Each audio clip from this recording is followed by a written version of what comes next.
आत्मानुभव बिना कोई भी नियम संयम कार्यकारी नहीं है। सबसे महत्वपूर्ण है आत्मा को जानना। देखना, यहाँ किसी भी तरह से किसी क्रिया का विरोध नहीं है। क्या आपको आत्मानुभव नहीं है तो आप क्रिया ही मत करो, कोई मंदिर मत जाओ, त्याग मत करो, नियम मत लो, यहाँ उसका निषेध नहीं है। यहाँ ये कहना चाह रहे हैं कि तुम इसको धर्म मत समझो, तुम इसको मोक्ष मार्ग मत मानो, ये मोक्ष मार्ग नहीं है। अच्छी बात है, आप अभक्ष्य सेवन नहीं करते, आप नित्य जिनालय जाते हो, आप अनछना पानी नहीं पीते, ये सब अच्छे गुण हैं आपके, लेकिन ये कह रहे हैं कि अपनी शक्ति अनुसार ही क्रिया हो बाहर में तो ही अच्छा लगता है। आपसे पालन तो हो नहीं रहा और आपने बड़ी बड़ी क्रियाओं के नियम ले लिए, तो कहते हैं आत्मानुभव के बिना उनका पलना पॉसिबल नहीं है।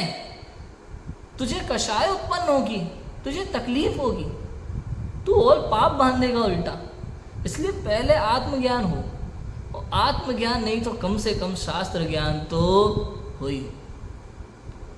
समझ में आया? आत्मज्ञान होगा तब होगा, कम से कम जिस क्रिया को तू कर रहा है उसके बारे में सही जानकारी तो ले ले, शास्त्र तो पढ़ ले, समझ तो ले।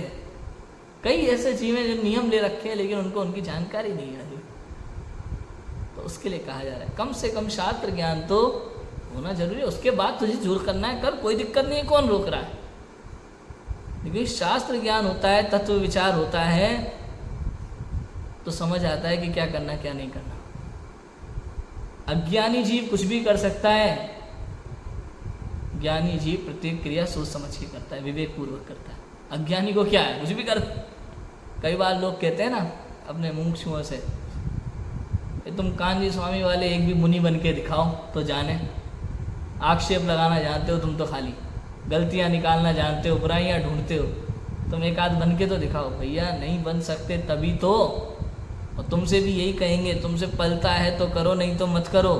क्योंकि शास्त्र ये कहता है, आचार्य यहाँ ये बात कह रहे हैं कि पहले तू आत्मा को जान, क्रियाओं के पीछे मत पड़। ये पहले ये आचार्य कह रहे हैं ना, हम थोड़ी कह रहे हैं।